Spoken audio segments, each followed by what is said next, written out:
اما بعد، طلبہ عزیز، حضرات اساتذہ کرام اور میرے محترم بزرگوں اور بھائیوں، جس دن بنگلہ دیش آیا ڈھاکہ، اسی دن مولانا بہاؤالدین نے مجھ سے یہ بتلایا کہ سیرت کانفرنس ہو رہی ہے اور اس میں تم کو بھی چلنا ہے۔ سچی بات یہ ہے کہ مجھے بہت خوشی تھی کہ آؤں گا، آپ حضرات سے ملوں گا، بیٹھوں گا، باتیں کروں گا۔ اس سے بڑی کوئی نعمت نہیں ہو سکتی کہ ہم اور آپ ہمارے آقا اور سردار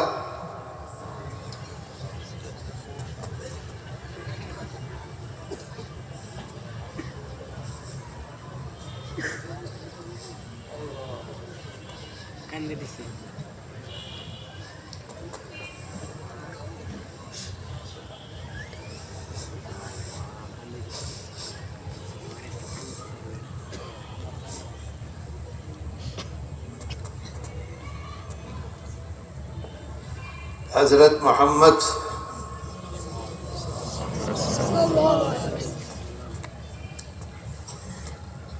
صلی اللہ علیہ وسلم کے ذکر کے سلسلے میں ہم اور آپ یہاں جمع ہوئے ہیں۔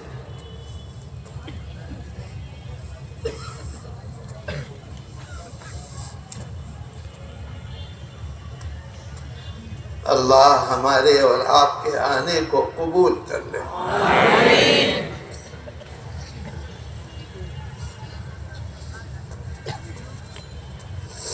میرے دوستو، اللہ قرآن میں اعلان کرتا ہے، قُلْ إِنْ كَانَ آبَاؤُكُمْ وَأَبْنَاؤُكُمْ وَإِخْوَانُكُمْ وَأَزْوَاجُكُمْ وَعَشِيرَتَكُمْ وَأَمْوَالٌ اقْتَرَفْتُمُوهَا وَتِجَارَةٌ تَخْشَوْنَ كَسَادَهَا وَمَسَاكِنُ تَرْضَوْنَهَا أَحَبَّ إِلَيْكُمْ مِنَ اللَّهِ وَرَسُولِهِ۔ اگر تم کو اپنے ماں باپ، اپنی اولاد، اپنے بھائی بہن، اپنی بیوی، اپنا بینک بیلنس، اپنا بزنس، اپنے بہترین اور اعلیٰ قسم کے مکانات زیادہ پسند ہیں، زیادہ محبت ہے اللہ سے اور اللہ کے رسول سے، تو پھر انتظار کرو کہ میرا فیصلہ آ جائے۔ اللہ کا شکر ہے، اس کا احسان ہے، کرم ہے کہ ہم آپ مغرب کے بعد سے یہاں جمع ہیں، بیٹھے ہیں اور ہمارے آقا اور سردار حضرت محمد صلی اللہ علیہ وسلم کا ذکر مبارک جاری ہے اور ہمارے دل ٹھنڈے ہو رہے ہیں۔ میرے بھائیوں، دنیا میں صرف مدینہ منورہ ایک ایسا شہر ہے، ہمارے آقا اور سردار حضرت محمد صلی اللہ علیہ وسلم کی ذات گرامی وہاں موجود ہے۔ ایک ایسا شہر ہے دنیا میں کہ جو بھی مسلمان وہاں جاتا ہے، ہر 1 گھنٹے کے بعد اللہ کی رحمت کے فرشتے اس کے دل کے میل کو دھوتے رہتے ہیں، دھوتے رہتے ہیں، دھوتے رہتے ہیں، ہر 1 گھنٹے پہ دھوتے ہیں۔ 24 گھنٹے میں 24 مرتبہ آتے ہیں۔ سوچو ذرا سا، غور کرو، اللہ کے محبوب ہیں، اللہ نے سارے انتظامات، کیسی بات فرما دی، تمہارے باپ، تمہاری ماں، تمہاری اولاد، تمہارے بھائی بہن، تمہارا خاندان اور تمہاری جو کیا کہتے ہیں اسے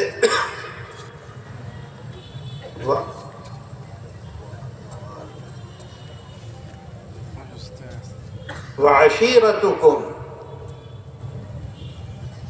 ہمارے ہاں تو برادری کہتے ہیں اس کو، تمہاری برادری یہ ساری چیزوں سے سب سے زیادہ محبت اگر ہمیں ہو تو ہمارے آقا اور سردار حضرت محمد صلی اللہ علیہ وسلم سے ہونی چاہیے۔ آقا فرماتے ہیں لا یؤمن احدکم حتی اکون احب الیہ من والدی وولدی والناس اجمعین، ہمارا ایمان کامل ہو ہی نہیں سکتا جب تک کہ ہمارے دل میں ہمارے آقا اور سردار حضرت محمد صلی اللہ علیہ وسلم کی محبت سب سے زیادہ نہیں ہوگی۔ میرے دوستو، افسوس اس کا ہوتا ہے کہ مسلمانوں کے حالات کو دیکھ کر دل کڑھتا ہے۔ آج ہمارے حالات، ہمارے معاملات ایسے نہیں ہیں جو ہمارے آقا حضرت محمد صلی اللہ علیہ وسلم ہمیں بتلا کر گئے تھے۔ پرسوں کل کی بات ہے، میں گیا تھا، خدا جانے کون سا ضلع ہے وہاں، تو وہاں کے مولانا عبد الاول علیہ الرحمہ کے لڑکے مولانا عبد الرحمن، وہ مجھ سے کہنے لگے کہ ہمارے علاقے کے 2 نان مسلم مسلمان ہوئے ہیں۔ میں نے ان سے پوچھا کہ مجھے یہ بتاؤ کہ وہ مسلمان کیوں ہوئے، وجہ کیا ہے مسلمان ہونے کی؟ کیونکہ ہماری زندگی کو دیکھ کر کوئی مسلمان نہیں ہو سکتا، ہمارے معاملات کو دیکھ کر کوئی اسلام کے قریب نہیں آ سکتا، ہمارے بزنس اور ہمارے بزنس کے معاملات کو دیکھ کر کوئی یہ نہیں کہے گا کہ مسلمان بہت اچھی قوم ہے اور بہت اچھا مذہب ہے، ہمیں اسلام قبول کرنا چاہیے۔ میں نے ان سے پوچھا، وہ ایسا سوال، وہ بڑے پریشان ہوئے۔ اس کے بعد مجھ سے کہنے لگے اس میں سے 2 میں سے ایک نے یہ بتایا ہم سے آ کے کہ مسلمان جب آپس میں ملتے ہیں تو ایک دوسرے کو سلام کرتے ہیں۔ افسوس یہ ہے کہ ہمارے اندر سے یہ بات بھی ختم ہو گئی۔ مدرسوں میں جاتا ہوں وہاں سلام نہیں، بازاروں میں جاتا ہوں وہاں سلام نہیں، آپس میں ملاقات ہوتی ہے وہاں سلام نہیں۔ سلام اگر کرے گا طالب علم صرف السلام علیکم، اس سے آگے نہیں بڑھتا۔ وہ یہ کہتا ہے کہ آپس میں سلام کرنے میں سے میرے دل پر اثر ہوا اور میری سمجھ میں یہ بات آئی کہ سب سے اچھا مذہب اسلام ہے۔ میں نے اس کے سلسلے میں پڑھا اور اسلام قبول کیا۔ میرے دوستو، قطب عالم شیخ الاسلام والمسلمین حضرت مولانا سید حسین احمد مدنی نور اللہ مرقدہ الحمدللہ میرے والد تھے۔ میں چھوٹا سا تھا، امروہے میں پڑھتا تھا، جامع مسجد امروہے میں۔ امروہے کے ناظم تھے مولانا قاری فضل الرحمان۔ میں نے ان سے یہ کہا کہ جب میں بازار میں جاتا ہوں تو بازار میں ایک بہت چوڑی دکان ہے، 4 شٹر، 1 شٹر، دوسرا شٹر، تیسرا شٹر، چوتھا شٹر، پتہ نہیں شٹر کو یہاں کیا کہتے ہیں، شٹر ہی کہتے ہیں۔ 4 شٹر کی دکان، بہت لمبی اور چوڑی۔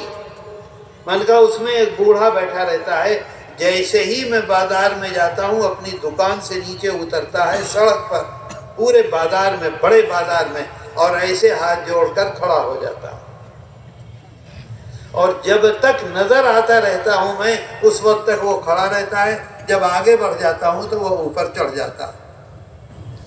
کئی دفعہ یہ واقعہ پیش آیا، میں نے مولانا فضل الرحمان سے یہ بات کہی کہ آخر کیا وجہ ہے، کیوں وہ مجھے دیکھ کر ایسا کرتا ہے؟ تو وہ کہنے لگے کہ کبھی تمہاری ملاقات نہیں ہوئی؟ میں نے کہا نہ۔ کہنے لگے کہ وہ تمہارے والد کے ساتھ نان مسلم ہے، تمہارے والد کے ساتھ 2 سال جیل میں رہا ہے، نینی جیل الہ آباد میں۔ ہندوستان کی جنگ آزادی کا بہت بڑا مجاہد ہے، 2 سال جیل میں رہا۔ وہ یہ کہتا ہے کہ مولانا حسین احمد مدنی کے جو اخلاق تھے، جو ان کی زندگی تھی، جو ان کا کردار تھا، جو ان کی رات تھی، جو ان کا دن تھا، وہ ان کی اپنی ذاتی خصوصیت تھی، اسلامی خصوصیت نہیں تھی۔ اگر اسلامی وہ خصوصیت تھی تو ایک مسلمان مجھے اس جیسا دکھلا دو، آج ہی میں اسلام قبول کر لوں گا۔ ایک بھی مسلمان اس کو نہیں ملا، اور علماء سب مل کر ایک بھی آدمی نہیں پیش کر سکے۔ تو میرے دوستو، افسوس اس کا ہے کہ ہم نے اپنے آقا اور سردار حضرت محمد صلی اللہ علیہ وسلم کی زندگی مبارک کو چھوڑ دیا ہے۔ ہم جب دلی میں تھے تو ایک اجلاس بہت بڑا کرایا تھا قادیانیوں کے خلاف، تو اس میں ہم یہ پڑھتے رہتے تھے یہ شعر: محمد کی محبت دین حق کی شرط اول ہے، محمد کی محبت دین حق کی شرط اول ہے، اسی میں ہو اگر خامی تو ایمان نامکمل ہے۔ بات آئی سمجھ میں؟ افسوس اس کا ہے کہ میں اردو میں بولے چلا جا رہا ہوں، آپ لوگ بنگالی بولنے والے ہیں، ہندوستان میں تو بنگلہ بولنے والے اردو خوب سمجھتے ہیں، لیکن بنگلہ دیش میں علماء نہیں سمجھ پاتے۔ اب آپ سمجھیں گے کہ نہیں مجھے معلوم نہیں۔ تو میرے دوستو، حقیقت یہ ہے کہ ہماری زندگی ہمارے آقا اور سردار حضرت محمد صلی اللہ علیہ وسلم سے بہت دور چلی گئی ہے۔ بخاری شریف میں ہے، یہاں تمام علماء موجود ہیں، وہ یہ جانتے ہیں کہ ایک دن حضرت عمر فاروق رضی اللہ عنہ کا ہاتھ پکڑ کر اللہ کے رسول صلی اللہ علیہ وسلم تفریح کر رہے تھے، ٹہل رہے تھے، اور محبت میں ہاتھ پکڑ رکھا تھا۔ تو حضرت فاروق اعظم رضی اللہ عنہ نے فرمایا کہ یا رسول اللہ، ہر چیز سے زیادہ مجھے آپ سے محبت ہے، صرف میری جان جو ہے، میں اپنی جان سے سب سے زیادہ محبت کرتا ہوں، جان کے بعد میرا مال، میری اولاد، میرے بھائی، میرے بہن، میرا خاندان، میرا کاروبار، سب کچھ آپ پر نچھاور، بس صرف مجھے اپنی ذات سے محبت آپ سے زیادہ ہے۔ یعنی مطلب یہ ہے کہ اگر کوئی مصیبت آ جائے تو میں پہلے اپنے کو بچاؤں گا، پھر آپ کی فکر کروں گا۔ بات سمجھ گئے؟ اللہ کے رسول صلی اللہ علیہ وسلم چل رہے تھے، چلتے چلتے رک گئے، اور ایک دم رکنے کے بعد حضرت فاروق اعظم رضی اللہ عنہ کی طرف متوجہ ہوئے اور فرمایا، قسم خدا کی تمہارا ایمان مکمل نہیں ہے۔ قسم کھا کے فرمایا تمہارا ایمان مکمل نہیں ہے، اگر تم کو میری ذات سے، اپنی ذات سے زیادہ محبت ہے میرے مقابلے میں تو ایمان تمہارا مکمل نہیں، قسم کھا کے فرمایا۔ آج مسلمان کی کیا حالت ہے؟ وہ جو فلم میں کام کرنے والا ایکٹر ہے، وہ بال کیسے رکھتا ہے؟ ایسے بال رکھتے ہیں جو اس سے محبت کرتے ہیں۔ داڑھی کیسی رکھتا ہے؟ ایسی داڑھی رکھتے ہیں جو اس سے محبت کرتے ہیں۔ پینٹ کیسی پہنتا ہے؟ ایسی پینٹ پہنتے ہیں جو اس سے محبت کرتے ہیں۔ چشمہ کیسا لگاتا ہے؟ ایسا چشمہ پہنتے ہیں جو اس سے محبت کرتے ہیں۔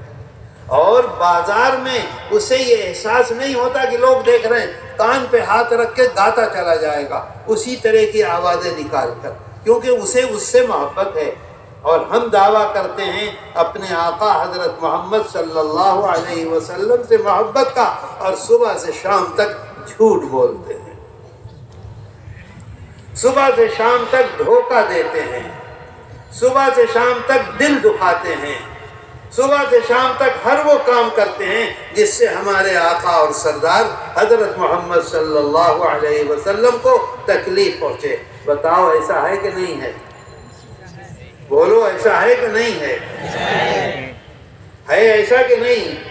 حضرت فاروق اعظم رضی اللہ عنہ کو آقا نے فرمایا قسم کھا کے کہ تمہارا ایمان مکمل نہیں ہے، کامل نہیں ہے۔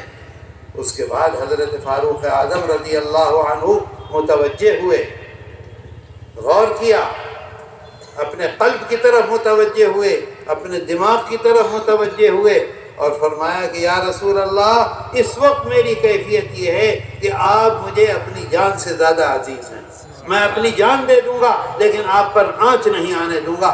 آقا نے فرمایا اب تمہارا ایمان مکمل ہو گیا۔ بات آئی سمجھ میں؟ نہیں آئی سمجھ میں؟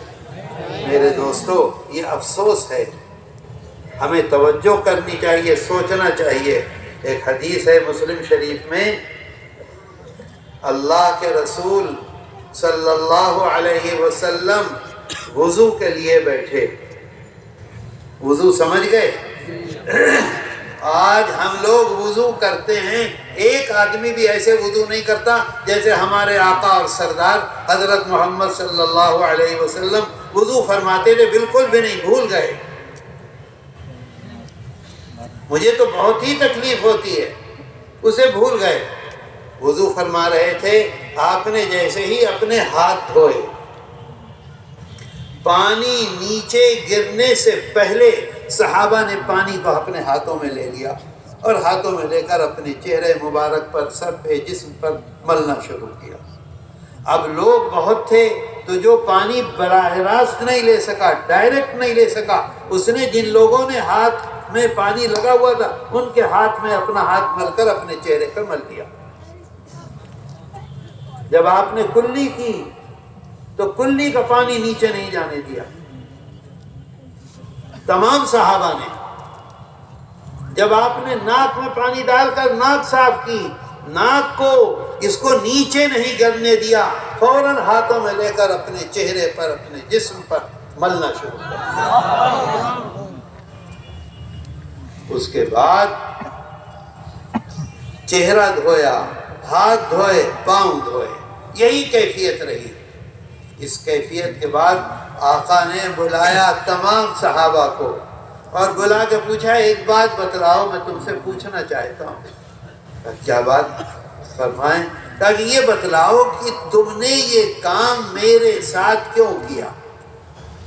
میں نے ناک کی گندگی نکالی، وہ تم نے نیچے نہیں جانے دی، میں نے کلی کی، وہ پانی نیچے نہیں جانے دیا، میں نے اپنا چہرہ دھویا، وہ پانی نیچے نہیں گرنے دیا، اور سب کا سب اپنے جسم پر مل لیا، ایسا ہوا کیوں؟ یہ بتاؤ۔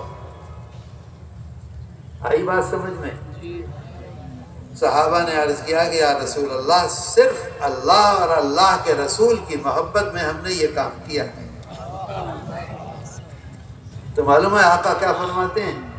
آقا فرماتے ہیں کہ اگر تم نے میری محبت میں اور اللہ کی محبت میں یہ کام کیا ہے تو اس بات کو یاد رکھو کہ اگر تم 3 کام کرتے ہو تو تم اپنے دعوے میں سچے ہو، اور اگر ان 3 کاموں میں سے کوئی ایک کام نہیں کرتے تو تم جھوٹے ہو، جھوٹ بول رہے ہو۔ بات آئی سمجھ میں؟ صحابہ تو گھبرا گئے، پریشان ہو گئے، یا اللہ ہم سے کون سی ایسی خطا ہو گئی کہ آقا نے فرما دیا تم جھوٹ بول رہے ہو، تم سچے نہیں ہو، ہم نے تو اپنا سب کچھ قربان کر دیا ہے۔ آقا فرماتے ہیں فَلْيَصْدُقْ حَدِيثَهُ إِذَا حَدَّثَ، فرماتے ہیں جب بولو، کیا فرما رہے ہیں؟ جب بولو۔ جب بولو کو بنگلہ میں کیا کہیں گے؟ جوکن ہے؟ ایک بتاؤ نا، جوگن بول بے، جب بولو جوگن بول بے، جب بولو سچ بولو، جب بولو سچ بولو، جب بولو یعنی کبھی بھی تمہاری زبان سے دھوکہ اور جھوٹ نہ نکلے، پہلی شرط۔ جب بولو سچ بولو، جب بولو سچ بولو۔ اذا حدث فلیصدق حدیثہ، اذا جب بولو سچ بولو، کبھی بھی جھوٹ نہ بولو۔ میرے دوستو، کیا ہم یہ دعویٰ کر سکتے ہیں کہ ہم نے اپنی زندگی میں کبھی جھوٹ نہیں بولا؟ نہیں کر سکتے، نہیں کر سکتے۔ اپنے جیون میں کتنے جھوٹ بولے ہمیں یاد نہیں ہے۔ بتاؤ صحیح کہہ رہا ہوں غلط کہہ رہا ہوں؟ اللہ کے رسول صلی اللہ علیہ وسلم صحابہ سے فرماتے ہیں جب بولو، جب بولو۔ دیکھا آپ نے کیسی بات فرما رہے ہیں، اذا حدث، جب بولو سچ بولو۔ بولو آج سے وعدہ ہے، آج سے وعدہ ہے، ہاتھ اٹھا کے یہاں وعدہ کرو، آج سے جب بولیں گے سچ بولیں گے۔ جزاکم اللہ خیرا۔ اللہ، دوسری بات، اب آپ سوچئے سچ، اللہ قرآن میں کیسی تفصیل بیان کر رہا ہے۔ أَلَمْ تَرَ كَيْفَ ضَرَبَ اللَّهُ مَثَلًا كَلِمَةً طَيِّبَةً كَشَجَرَةٍ طَيِّبَةٍ۔ قرآن میں 1400 سال پہلے قرآن آیا ہے، اس میں اللہ ہمیں بتلا رہا ہے سچ بولنے کو کتنے اچھے انداز سے پیش کرتا ہے اللہ۔ کلمۃ طیبہ، پہلا کلمہ کیا ہے؟ اول کلمہ طیب ہے کہ نہیں ہے؟ اول کلمہ طیب ہم نے یاد کیا ہے کہ نہیں کیا؟ قرآن میں اللہ کہتا ہے کلمۃ طیبہ، پاک صاف سچی بات۔ سچی بات پاک بھی ہے، سچی بات صاف بھی ہے، سچی بات کامیابی کی ضامن ہے، ہمیں کامیاب کرے گی۔ اور اللہ ہمیں سمجھاتا ہے کشجرۃ طیبہ، پاک بات سچی بات ایسی تمہیں کامیاب کرے گی، اتنا مضبوط کرے گی، اتنا مضبوط کرے گی جیسے کھجور کا درخت۔ درخت کو کیا کہتے ہیں؟ جھاڑ، کھجور کا جھاڑ۔ میں نے دیوبند میں اپنے ہاں کھجور کے درخت لگوا رکھے ہیں، مجھ کو ان کو نکالنا ہوا تو آپ بڑے بڑے درخت دیکھیے، ان کی ایک بہت بڑی سی جڑ ہوتی ہے، جب تیز آندھی چلتی ہے تو پورا درخت گر جاتا ہے اور وہ جڑ باہر نکل جاتی ہے۔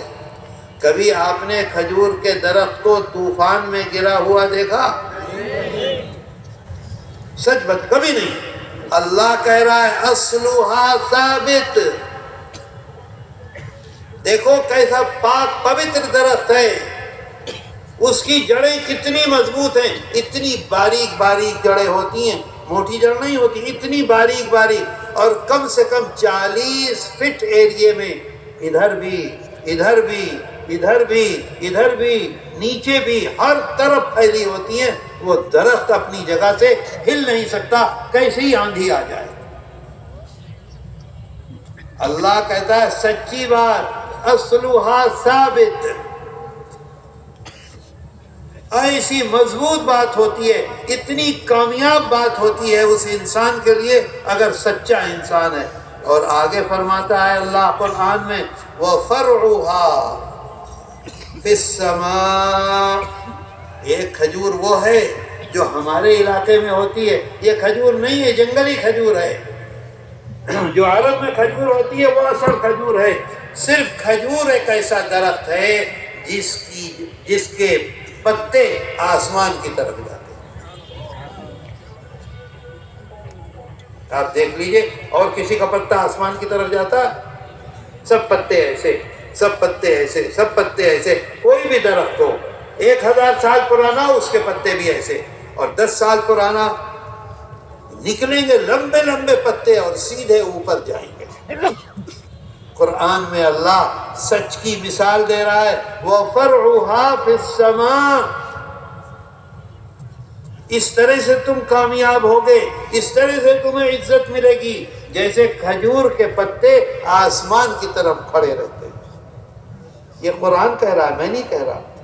آگے ایک عجیب بات کہتا ہے قرآن، تؤتی اکلہا کل حین بِإِذْنِ رَبِّهِمْ۔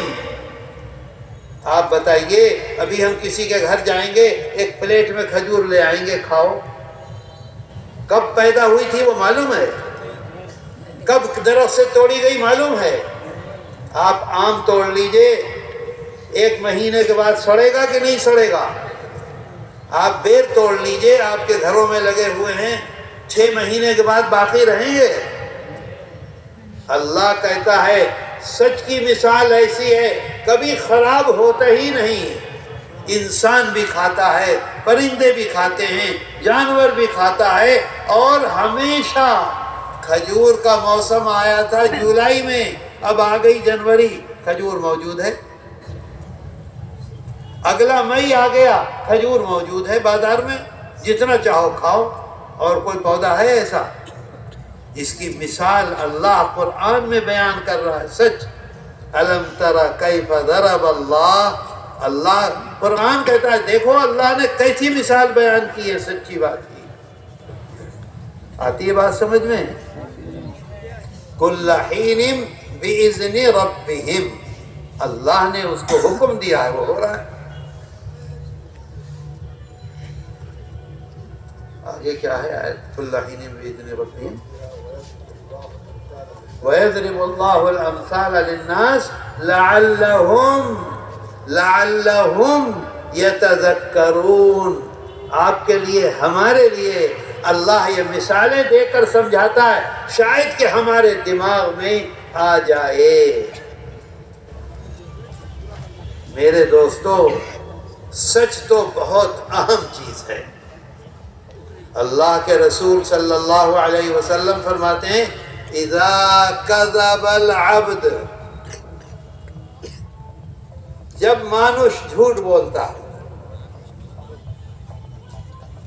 جب انسان جھوٹ بولتا ہے، اذا کذب العبد تباعد عنہ الملک میلا، ادھر ہم نے جھوٹ بولا، ادھر اللہ کی رحمت کے فرشتے جو ہماری حفاظت کے لیے ہمارے چاروں طرف ہیں، وہ ہم سے میلن، کم سے کم 3 میل دور جا کے کھڑے ہو جاتے ہیں۔ کتنی دور؟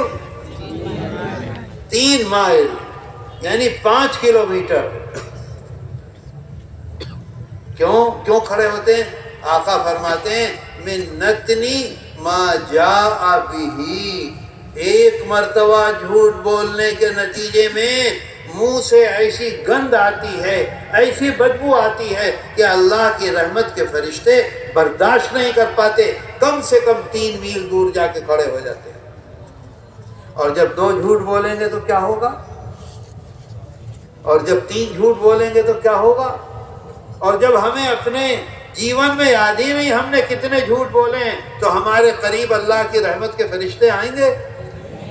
اور جب فرشتے بھاگیں گے تو آئے گا کون؟ ہمارا دشمن شیطان، عدو مبین، وہ ہمیں گھیرے گا چاروں طرف سے۔ آج دیکھ لو کیسی بربادی ہے، آج دیکھ لو کیسی پریشانی ہے۔ نیند کی گولیاں کھا رہے ہیں تو نیند آ رہی ہے، کھانا ہضم کرنے کی گولیاں کھا رہے ہیں تو کھانا ہضم ہو رہا ہے، بچہ بیمار ہے، بیوی پریشان ہے، دوست پریشان ہے، کاروبار چل رہا ہے، لیکن دل میں سکون نہیں ہے۔ کیوں؟ شیطان بنا ہے آگ سے۔ آگ اگر ہمارے قریب جلے گی تو ہمیں سکون ہوگا، آگ اگر رہے گی تو دھواں ہوگا، آگ اگر رہے گی تو تپش ہوگی۔ جہاں دھواں اور تپش ہوگی وہاں کوئی آدمی آرام سے بیٹھ سکے گا؟ آپ خود سوچ لیجئے، آپ خود دیکھ لیجئے۔ اللہ کے رسول صلی اللہ علیہ وسلم فرماتے ہیں اذا حدث، جب بولو سچ بولو، کیونکہ بربادی کے علاوہ کچھ نہیں ہے۔ بہت مشہور حدیث شریف ہے ان الکذب فجور وان الفجور یہدی الی النار۔ فجور کسے کہتے ہیں؟ فجور کہتے ہیں چشمے کے ابلنے کے سرے کو۔ چشمہ جانتے ہو؟ چشمے کو کیا کہتے ہیں بھائی بنگلہ میں؟ جھرنا. جھرنا ابل رہا ہے، ابل رہا ہے، ابل رہا ہے، ابل رہا ہے، 24 گھنٹے ابل رہا ہے، 100 سال سے ابل رہا ہے، 200 سال سے ابل رہا ہے. اس کا منہ جو ہے اس کو کہتے ہیں فجور، یعنی تمام گناہوں کی جڑ. جڑ سمجھ گئے؟ جتنے گناہ ہیں ان تمام گناہوں کی جڑ کیا ہے؟ جھوٹ ہے. اور آگے لکھا ہوا ہے فجور کو، دیکھیے آپ لغت اٹھا کے دیکھ لیجئے. آگے یہ لکھتے ہیں کہ یہ ایک ایسا گناہ ہے جس سے آدمی توبہ کی توفیق نہیں ہوتی. آپ نے زانی کو دیکھا ہوگا، اسے توبہ کی توفیق ہو گئی. آپ نے چور کو دیکھا ہوگا، اسے توبہ کی توفیق ہو گئی. آپ نے بے نمازی کو دیکھا ہوگا، وہ نمازی بن گیا. آپ نے بے روزے دار کو دیکھا ہوگا، وہ روزے دار بن گیا. آپ نے غلیظ آدمی کو دیکھا ہوگا، بہت اچھا آدمی بن گیا. اتنی لمبی داڑھی ہو گئی، مسجدوں میں وقت گزارنے لگا. لیکن کبھی کسی جھوٹے کو نہیں دیکھا کہ وہ جھوٹ چھوڑ دے. جھوٹ میں اضافہ ہوتا رہتا ہے، جھوٹ میں اضافہ ہوتا رہتا ہے. جب چاہو غور کر لو اور دیکھ لو. ان الکذب فجور وان الفجور یہدی الی النار. ایک جھوٹ کے 100 جھوٹ. آئی بات سمجھ میں؟ اب جھوٹ بولیں گے کبھی؟ میرے دوستو، اللہ تعالیٰ نے قرآن کریم میں اعلان کیا ہے، قل، آپ کہہ دیجئے، قل، آپ کہہ دیجئے، علل اعلان کہہ دیجئے، اگر تم دعویٰ کرتے ہو اللہ سے محبت کا، اگر دعویٰ کرتے ہو اللہ سے محبت کا، تو آپ کہہ دیجئے کہ میری اتباع کرو. اطاعت نہیں، اتباع. دیکھو بھائی، اطاعت ایک الگ چیز ہے، اتباع ایک الگ چیز ہے. میں مولانا بہاؤالدین کے مدرسے میں ملازم ہوں پڑھانے کے لیے. میرے ذمے کتنے گھنٹے ہیں؟ 6. صبح کو 4 گھنٹے، شام کو 2 گھنٹے. میں اپنے 6 گھنٹے پابندی سے پڑھا رہا ہوں. اس کے بعد جب گھنٹوں سے چھٹی ہو جاتی ہے، میں اپنے بچوں کے پاس جاتا ہوں، اپنے دوستوں کے پاس جاتا ہوں، بازار جاتا ہوں، سامان لاتا ہوں، دعوت کرتا ہوں. کوئی مجھے پکڑے گا؟ میں 6 گھنٹے پورے دے رہا ہوں. یہ ہے اتباع، یہ ہے اطاعت. سمجھے بات؟ اور فاتبعونی، اتباع. اتباع کا مطلب یہ ہے کہ 24 گھنٹے کوئی کام ایسا نہ کیا جائے جو آقا کے، مالک کی مرضی کے خلاف ہو. 24 گھنٹے. استنجے جانا ہے تو جیسے آقا گئے، وضو کرنا ہے جیسے آقا نے وضو کیا، کھانے کے لیے ہاتھ دھونا ہے جیسے آقا نے کھانے کے لیے ہاتھ دھویا، کھانا کھانا ہے جیسے آقا نے کھانا کھایا، کھانا کھانے بیٹھ گئے، بیٹھنا ہے جیسے آقا بیٹھے، کھانا کتنا کھانا ہے جتنا آقا نے کھانا کھایا، پانی کتنا پینا ہے جتنا آقا نے پانی پیا، نماز میں کھڑے ہونا ہے، اللہ اکبر کہنا ہے. کیسے کہنا ہے؟ جیسے آقا نے اللہ اکبر کہا. اپنی بیوی کے ساتھ معاملہ کیسا کرنا ہے؟ جیسے آقا نے اپنی بیویوں کے ساتھ کیا، امہات المؤمنین کے ساتھ کیا. مسلمانوں کے ساتھ کیسا معاملہ کرنا ہے؟ جیسے آقا نے کیا.